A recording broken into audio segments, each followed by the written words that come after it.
Les politiciens sont au service des banques et grandes entreprises. Mais la crise des subprimes, elle vient d'où? Si on n'aide pas les banques, par exemple, tout le système économique, c'est nos parents qui n'ont plus d'épargne. Les différents scandales financiers, ce sont nos amis différents scandales financiers qu'on a connus par rapport aux banques, ça ne veut pas. Qu'est-ce qu'ils font de l'argent des gens?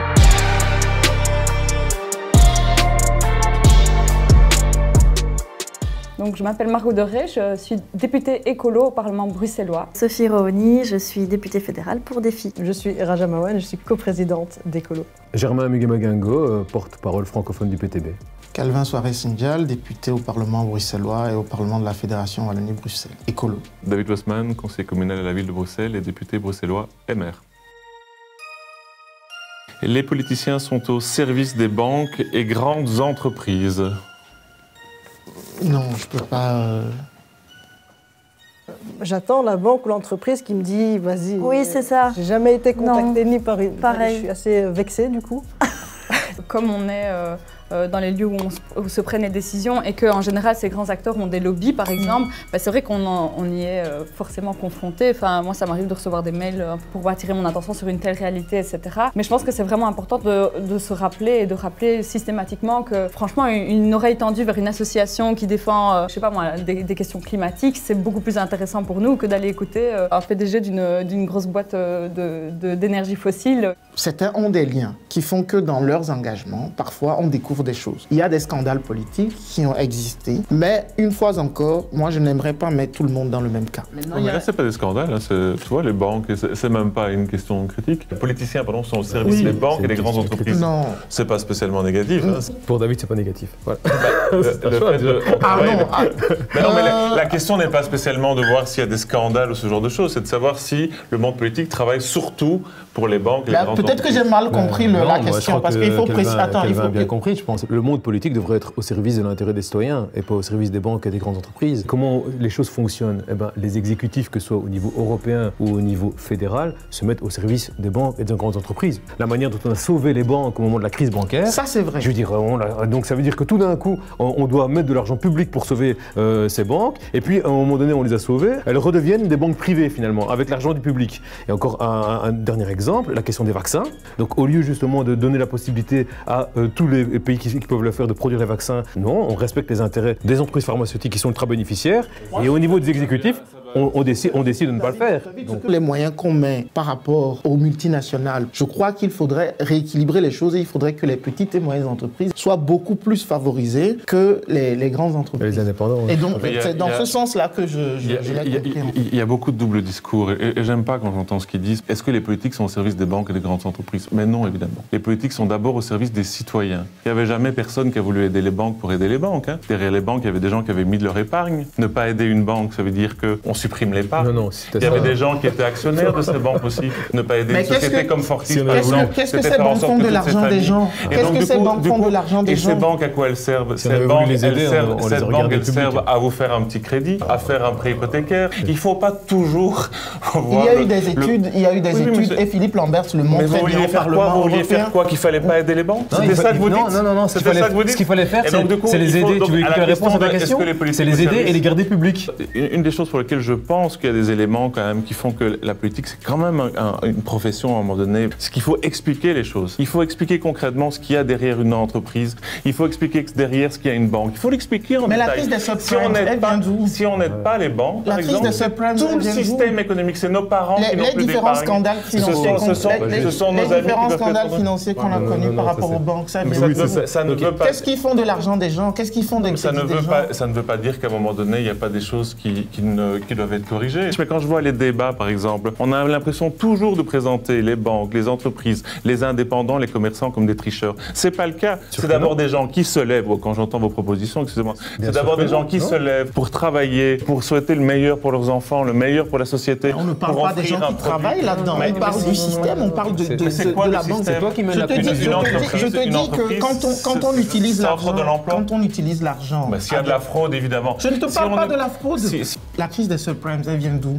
À partir du moment où on utilise l'argent des gens, les crédits des gens, l'épargne des gens, pour entrer dans une culture du risque, pour entrer dans une culture... Tout à fait d'accord avec ça. Mais alors, on est d'accord. C'est de ça que moi je parle. Ces banques-là qui ont été aidées. Je ne parle pas des travailleurs. Si tu veux expliquer les choses aux gens, il faut les expliquer correctement. Quand on parle d'entreprise, on ne parle pas justement de l'indépendant ou du boulanger qui se lève le matin. Non, on parle d'ABNBF qui paye 0% d'impôt et qui licencie ses travailleurs. C'est de ça qu'on parle. Si les pays où il n'y avait pas, les pays où on n'a pas aidé les banques, les épargnants ont tout perdu. Est-ce que c'était ce qu'on voulait pour nos parents, qu'ils ne perdent tout leur épargne? C'était ça, perdre ou ne pas perdre son épargne. Après, ça ne veut pas dire que dans l'histoire de la politique, il n'y a jamais eu des gens qui ont eu des conflits d'intérêts, comme on dit, qui ont en effet, je sais pas, eu dans leur cabinet des personnes qui bossent pour des lobbies ou des trucs comme ça. Ça, malheureusement... Ouais, mais on a quand même beaucoup travaillé, en tout cas en particulier nos partis, pour nettoyer ça, pour mettre des règles très claires pour ce qui concerne les conflits d'intérêts, pour les éviter un maximum. On fait vraiment beaucoup de choses pour qu'on soit un maximum transparent. Et je pense que c'est ce qui permet justement, à terme, ce qui permettrait de restaurer la confiance des citoyens envers les politiques. Les politiques sont déconnectés de la réalité. Voilà une question à laquelle on ne s'attendait pas. Oui. Ah oui, évidemment, ça c'est PTB anti-système, donc il va nous expliquer pourquoi. Comme ça, genre un quart, non? Moi, je me sens pas vraiment déconnectée puisque j'habite toujours le même quartier depuis que je suis née. Quartier maritime représente. J'ai les mêmes potes et je sais combien coûte un ticket de métro, combien coûte une baguette. Vous, la porte-parole du candidat du peuple, pouvez-vous nous dire combien coûte un ticket de métro? 4 € et quelques. 1,70 €. Je peux comprendre que certains politiques semblent déconnectés puisque quand tu es dans un milieu depuis peut-être des années et des années, tu as construit une espèce de cercle duquel tu sors pas toujours. Et certaines mesures qui sont prises peuvent poser question parce qu'on se dit mais en fait c'est pas du tout des mesures adaptées au quotidien de la population. Moi personnellement, je vois que dans peut-être les plus âgés, ou pas tous, on va pas généraliser, mais en tout cas chez certains ministres, des fois je me dis ils sont complètement déconnectés de la réalité. Quand je les interpelle sur les conditions de travail des soignants et que le ministre nous dit « Non mais moi j'ai débloqué une enveloppe, donc tout va bien ». Oui mais l'enveloppe, elle se ressent pas sur leurs conditions de travail. Quand des fois je pose des questions et qu'on me répond complètement à côté de la plaque, on me dit « Mais non, tout va bien », alors que je viens de voir que non, en fait tout va mal. Là je me dis, il y a vraiment un problème de déconnexion vis-à-vis de la réalité. Il y a bien une déconnexion objective. D'abord, elle vient de la composition socio-économique même du Parlement. Quel est le pourcentage d'universitaires dans le Parlement fédéral? C'est 81%. Quel est le pourcentage d'universitaires en Wallonie? C'est 14%. Donc dans ce sens-là, il y a évidemment un décalage de quelle classe sociale tu es issu. En Wallonie, c'est 40% de gens qui sont de la classe ouvrière. Dans le Parlement fédéral, c'est moins de 3%. Et alors le troisième élément, évidemment, qui est un élément lourd, sont les rémunérations, évidemment. Moi, j'ai 2 000 € par mois, mais la rémunération d'un député, c'est 7 000 € par mois, et d'un ministre, c'est 11 000 € par mois. On est tous confrontés maintenant à la question énergétique, par exemple. Les mesurettes qu'on prend actuellement seraient différentes si une partie du Parlement fédéral, par exemple, touchait 2 000 ou 2 500 € par mois. Moi, je trouve que je gagne extrêmement bien ma vie. Ça ne m'empêche pas de rester extrêmement connecté, de connaître la valeur des choses, puisque moi, je ne suis pas universitaire. Mon premier salaire, c'était dans une administration à 1 400 €. Je ne sens pas cette question de déconnexion, mais je peux sans mal imaginer, je le vois d'ailleurs auprès de certains, que les salaires élevés sont un facteur de déconnexion aussi. Et aussi peut-être la complexité des systèmes dans lesquels on est, qui crée une sorte de déconnexion, parce que les gens ne comprennent pas toujours exactement comment les décisions sont prises, par qui, et alors le pourquoi, n'en parlons même pas. Par exemple, parce que je me fais interpeller sur un sujet, puis je dois expliquer à la personne, mais oui, mais en fait, tu vois, c'est une compétence qui vient du fédéral, et ici on est dans la région, donc c'est pas exactement nous qui sommes compétents, mais on peut faire ça, nanana. Enfin, dès que c'est des trucs qui touchent de manière négative la vie des gens, je pense même aux inondations qu'il y a eu en Wallonie, etc. Il y a beaucoup de gens qui ont eu le sentiment que c'était eux qui avaient les pieds dans l'eau et que c'était dû à des décisions politiques mauvaises que des élus avaient prises, et en effet, on ne peut pas leur en vouloir de penser ça. Les politiciens sont prêts à tout pour être élus? Quand même pas. Mais réponds, non? Ah oui, non, mais c'est nous qui devons répondre, en fait. Mais de nouveau... Ils sont prêts à tout. On va toujours être middle, quoi. Mais ouais, parce qu'il y a de tout. Il y a de tout. Il y a des gens qui sont prêts à vendre père et mère pour être élus. C'est clair. Oui, on a des valeurs sur lesquelles, pour moi, en tout cas, je ne pourrais pas transiger. Donc non, je ne suis pas du tout prêt à tout pour être élu. Même, faut être élu à quel prix, ça n'a pas de sens. On va être élu pour faire quelque chose. Moi, je n'ai pas ce système de est-ce qu'on doit être élu 5 ans, 6 ans, 7 ans. Je crois qu'on doit être élu jusqu'au moment où on pense qu'on peut apporter quelque chose à la société et jusqu'au moment où on voit dans le regard des autres qu'on peut être utile. Moi, je pense qu'à partir du moment où on est convaincu de son projet, où on est convaincu de ses valeurs et du projet porté par son parti, donc le programme qu'on défend, on n'a pas besoin, pour réussir ou pour convaincre les gens, de casser les uns les autres. On peut mettre en évidence des choses qui ont été faites, qui ont été promises et qui finalement ont été reniées, etc. Ça, c'est normal, c'est important que les gens le sachent. Mais de casser personnellement quelqu'un, par exemple, on n'a pas besoin d'aller jusque-là. Oui, et peut-être aussi essayer de défendre un projet et pas une place, un poste et un truc beaucoup plus collectif, quoi. Si ça n'avait pas été moi qui m'étais retrouvée au Parlement, mais que c'était une autre de la liste qui a plus ou moins le même profil, etc., elle aurait sans doute porté les choses à sa manière, mais pas dans un truc fondamentalement opposé à ce que moi j'ai pu porter. Je suis quelqu'un qui aime les défis. Et si je suis rentré en politique, c'est parce que, oui, j'ai eu le souci et je me suis dit c'est un défi de voir si je peux utiliser d'autres outils pour atteindre des objectifs qui bénéficient au plus grand nombre. Moi, je considère que la politique, c'est pas l'entièreté de ma vie. J'ai fait des choses avant et j'espère que je vais faire des choses après. Les politiciens viennent de milieux aisés. On en a parlé tout à l'heure. Ouais. Je vais être mitigé. Ça dépend. Ouais. Ok, vous êtes ça dépend. Je me fais influencer.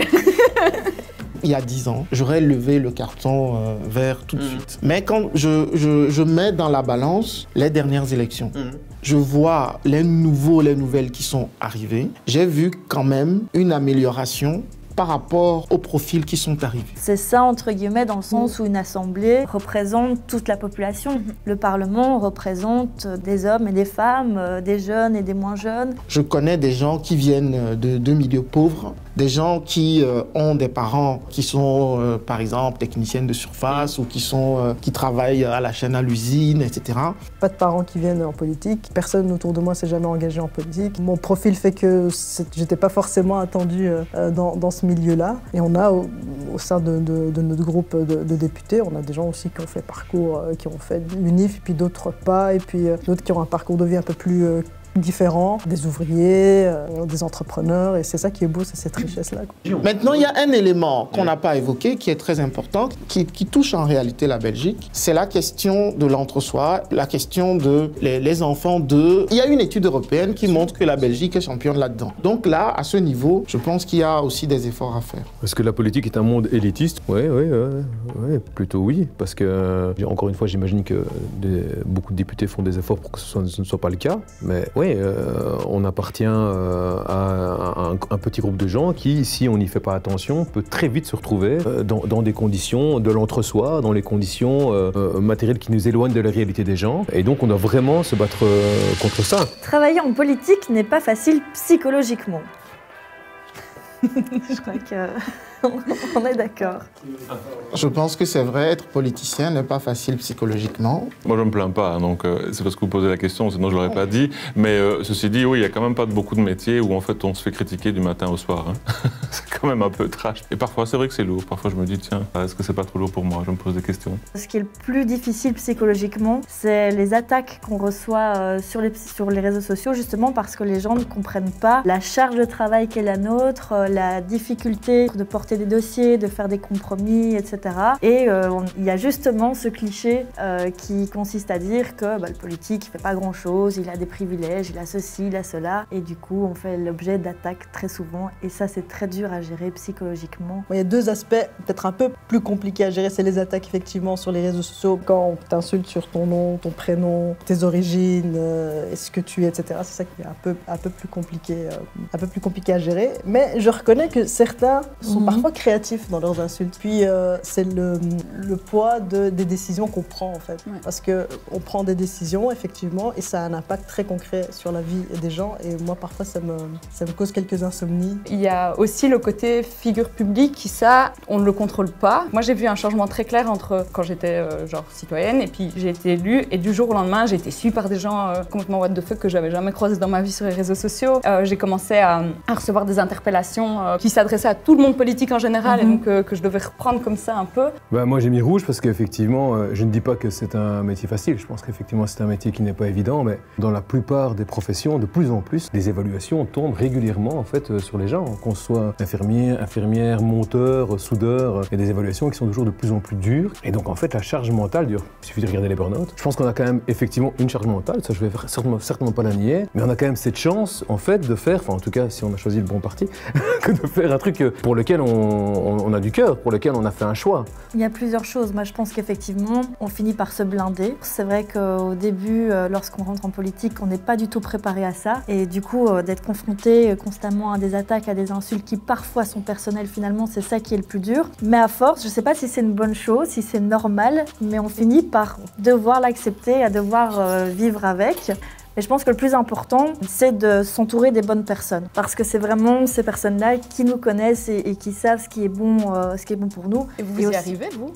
Bah, c'est pas facile, mais moi je crois qu'il faut prioriser en fait. Et c'est à mon avis aussi ça qui fait qu'il y a certaines personnes qui restent après toute leur vie en politique, c'est qu'une fois que tu as monté 1000 barrières comme ça autour de toi pour te protéger et que tu as trouvé le truc, je comprends un peu ce chemin de dire en fait je peux rester là parce que j'ai galéré en fait les 5 premières années à m'y retrouver et maintenant je reste. Non, il ne faut pas être manipulateur pour réussir en politique. Il n'y a pas beaucoup de ce truc justement, manipulation, petits arrangements, je n'aime d'ailleurs pas beaucoup le mot, etc. Parce que beaucoup est transparent, donc tous les contacts qu'on a, c'est des contacts au sein des commissions. Les commissions sont filmées, tout est retranscrit, on sait exactement, on peut savoir ce qu'on a dit, ce qu'on n'a pas dit, ce qu'on a voté, ce qu'on n'a pas voté. Donc il y a quand même au niveau de la Belgique une transparence complète. Le milieu politique ressemble aussi à beaucoup d'autres milieux, c'est-à-dire qu'on a des gens qui ont des profils différents et qui ont des pratiques différentes. À partir de ce moment où on a une diversité de personnes, oui, il y a des gens qui parfois utilisent des méthodes de manipulation, c'est la réalité, mais il ne faut pas être manipulateur pour faire de la politique. Mais ça, on retrouve ça partout, hein.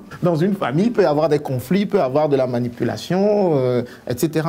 Moi, je ne crois pas que tous les coups sont permis en politique. Et je ne trouve pas, pour avoir travaillé dans des entreprises, que les tensions sont pires que dans certaines boîtes. Oui, il y a de la concurrence, oui, il y a peut-être une volonté d'avancer, mais je ne ressens pas tous les coups sont permis en tout cas. Moi, ayant fait l'associatif, je peux dire, dans l'associatif, il y a des coups très, très, très durs. Mais en politique, c'est exacerbé par le fait que, comme je disais, c'est un niveau, on doit décider pour tout le monde. Et donc, parfois, oui, les sentiments, les émotions, les calculs sont exacerbés. Il ne faut pas le cacher. Maintenant, tout le monde n'est pas comme ça. Il y a des gens avec qui je me dis, avec lui, je ne vais jamais avoir de problèmes de filouterie ou de dire il va me la faire à l'envers, etc.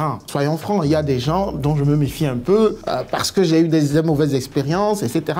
Oui, on peut avoir des amitiés sincères en politique. J'en ai une ici autour de la table. Je parlais de Sophie. On peut se dire que la politique, c'est parfois Game of Thrones. Ça peut partir parfois dans tous les sens, mais je pense qu'on peut...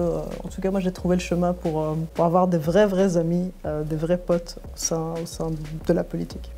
Moi, je ne crois pas qu'on peut vraiment avoir des amitiés totalement sincères entre partis politiques. À l'intérieur d'un parti politique, oui, c'est possible. Mais c'est très compliqué d'avoir vraiment des amitiés fortes avec quelqu'un d'un autre parti. Il faut comprendre justement la charge mentale. Un jour, on est proches, on va manger ensemble, et le lendemain, on est sur un plateau de télévision. Ici, c'est évidemment très courtois, et on doit s'affronter. C'est quand même très compliqué. Clairement, moi, j'ai des amis au sein du parti. Très souvent, ceux que j'ai connus à mes tout débuts dans le parti, où on était vraiment chez des filles jeunes. On a gravi les échelons ensemble et on s'est motivés ensemble et forcément ça crée une relation assez forte. Bon, on a nos adversaires, on a certains jaloux, certains envieux, etc. Mais on le sent très vite. Et puis il y a aussi les amis effectivement dans les autres partis et je pense que c'est même des amitiés qui sont encore plus, peut-être pas sincères, mais qui sont différentes dans le sens où l'adversité ou en tout cas les concurrences se font surtout au niveau du parti parce qu'il faut désigner les candidats, les listes, etc. Non, ça aide pas en fait, c'est plutôt pénible parce qu'on ne sait pas très bien pourquoi les gens sont intéressés. Donc voilà, ça n'aide pas à draguer, je trouve en tout cas, au contraire. Je ne pense pas que ça aide. Je pense tout simplement que parfois on a l'illusion que l'exposition aide, mais en réalité non. Ça peut avoir plutôt des implications négatives pour la personne en face. Mais moi, j'ai pensé, en fait, je me suis fait j'aurais dû être plus cash, parce que je me suis déjà fait larguer 2 fois à cause de la politique. Maintenant que j'y pense, bah oui, parce qu'on ne me voyait jamais. Ben oui. Et donc, quand tu es au début d'une relation, après 6 mois, 1 an, et qu'on ne te voit pas 6 jours sur 7, bah, après, il y a des gens qui te disent, écoutez, désolé, mais tu dois faire un choix. Je crois que là-dessus, je suis d'accord avec toi. Je pense que le fait d'être entouré, ça permet effectivement d'avoir des gens qui peuvent, entre guillemets, te surveiller, te regarder, te dire là tu vas trop loin, là tu vas pas assez loin. Maintenant, est-ce que j'ai senti une grande différence entre le moment où je faisais de la politique ou pas? Donc la mère de mes enfants, je l'ai connue avant d'être député ou avant d'être exposé, entre guillemets. On a eu une relation longue qui s'est terminée récemment, mais pas pour ces raisons-là. Donc oui, ça n'a pas changé grand-chose, en tout cas pour moi. Donc tu vas pouvoir être sur Tinder bientôt. Je ne crois pas. Non, mais bon, non, mais pourquoi pas? Il est dispo, il est dispo. Il est sur le marché. J'ai pas dit ça. Il est sur le marché. Ça sera marqué le mot de la fin, je crois.